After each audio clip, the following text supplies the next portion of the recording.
જામનગર આંગણવાડી વર્કરોની એક દિવસીય હડતાલ જામનગરમાં આંગણવાડી વર્કરો દ્વારા એક દિવસીય હડતાલ કરવામાં આવી। વિવિધ માંગણીઓને લઈને વિરોધ નોંધાવ્યો। અંદાજે 400 જેટલી મહિલાઓ કલેક્ટર કચેરીએ પહોંચી। કલેક્ટરને આવેદનપત્ર સુપ્રત કરવામાં આવ્યું।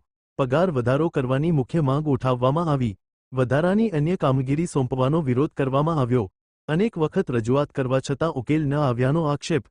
એન્ડ્રોઇડ ફોન આપ્યા વિના એપ્લિકેશન પર કામ કરાવવાનો વિરોધ। તંત્ર દ્વારા માંગણીઓનો તાત્કાલિક ઉકેલ લાવવા માંગ કરવામાં આવી। મારું નામ રાઠોડ રાધાબેન ભગવાનજીભાઈ, ગામ ધુવાવ, જામનગર જિલ્લો, જામનગર તાલુકો, ગામ ધુવાવના આંગણવાડી વર્કર તરીકે ફરજ બજાવું છું અને યુનિયનના હોદ્દેદાર તરીકે કામગીરી કરીએ છીએ। આજે તારીખ 12/2/2026 ના રોજ અમે આજે હડતાલ ઉપર એક દિવસ ઉતરેલા છીએ અને કામગીરીથી અળગા છીએ।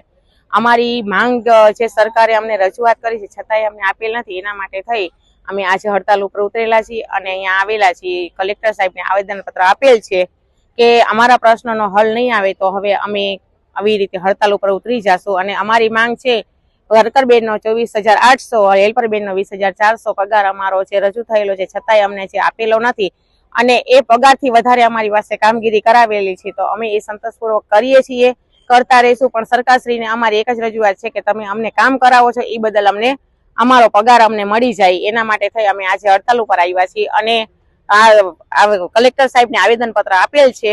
બીજું કે અમારે સ્માર્ટફોનની કામગીરી અમારી પાસે કરાવે છે પણ અમને સ્માર્ટફોન આપેલા નથી, તો અમારે બધા બહેનોને કામગીરી કઈ રીતે અમારા વર્કર બહેનો કરે એ અમારી પૂરી સરકાર પાસે માંગ છે। આજે અમે જામનગર જિલ્લાના 400 બહેનો આંગણવાડીની હડતાલ ઉપર રેલીમાં જોડાયેલા છીએ અને આંગણવાડીનું કામથી બધા અળગા છીએ।